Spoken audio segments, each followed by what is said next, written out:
Welcome back. You're watching 5 News Tonight. After the stress and pressure of school exams, many students will now be turning their attention to their summer holidays and where they want to spend them.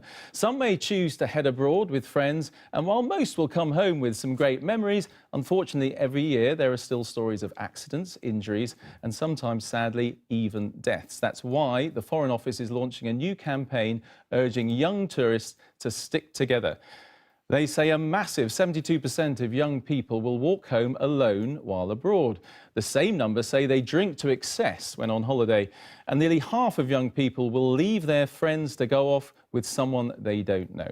Well, I'm joined now by travel journalist and parent Lisa Francesca Nand and Tim Fryer from STA Travel, which specialises in holidays for students and young people. Thanks for coming in.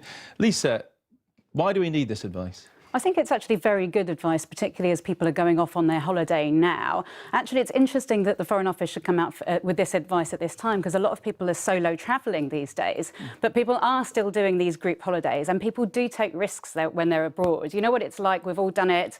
You know, you're drinking on the beach, you're going out clubs, you're doing very exciting things, and you take risks that you might not necessarily take at home. And I think taking risks is important as a young person, but it has to be calculated risks. And, you know, we have to know that there are dangers out there, and sometimes, sadly, things do go wrong. OK, Tim, you're in the travel industry. What are the big, the big no-nos, the things that, from your experience, that people really should be careful about? I think our role as a travel agent really is to give personal advice and support and understanding, especially when we're talking young people travelling as well. The very biggest piece of advice that we would give is just to use common sense. It is exciting, especially from a first-time traveller's trip.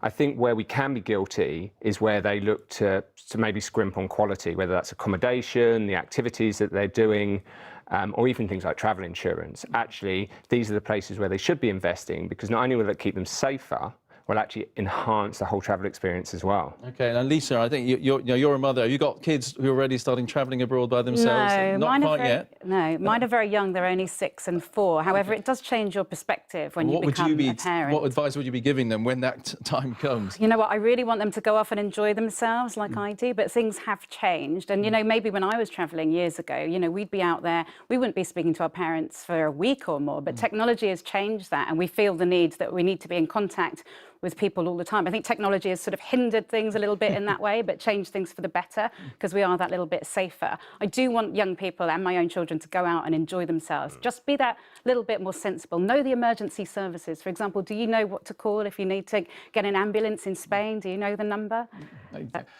Tim, I mean, that's an interesting point that Lisa raises there about the whole communication idea. I mean, when people were travelling, dare I say, when I was a student, you know, you disappeared. There was no means of really communicating. And now maybe people have the idea, especially the parents back at home, you know, why aren't they in touch with me every day? They should be able to do that. I mean, has that become a sort of a new cultural problem in terms of people feeling safe and secure about what's happening with them? I think technology's dramatically changed the travelling experience and stuff, but on the whole, I would say for the better. I think there's an over-reliance on technology, but I think the FCO also say, apart from the facts that you read out there, they also talk about the common sense that these young people are aware of, and they are actually quite sensible and are very well educated about the dangers of travel, and actually therefore are checking in, you know, online with WhatsApp groups. They are setting up different communication channels. But are they taking more risks as well, young people these days? I don't think they're taking any more risks than previously. I mean, I think actually when you look at the numbers, the statistics are still very low. Obviously, you don't want any fatalities or any kinds of these serious incidents,